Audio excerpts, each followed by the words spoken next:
masusenya po king syudad San Fernando ing Farmers Day, misan king balang banwa anting pamangilala king kontribusyon daring ortelano king food security. Partine mo rin ini ning month-long observance na ning Piyestang Fernandino.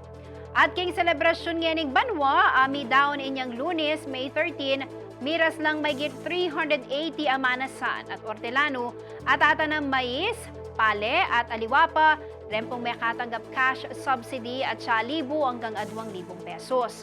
Nasa nanining makasaw king panggasolina ra ring benepisyaryo ang miyapektuan king El Niño phenomenon.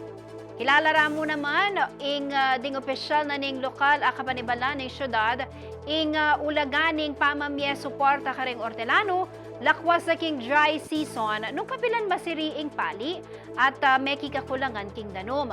Samantala, base po king monitoring na ning Provincial Disaster Risk Reduction and Management Council o PDRRMC, miras king alos 70 million pesos.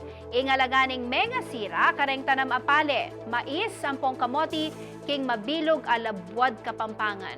At suno king 976 sa ortelano, ring miyapektuan king 58 barangays as of May 10.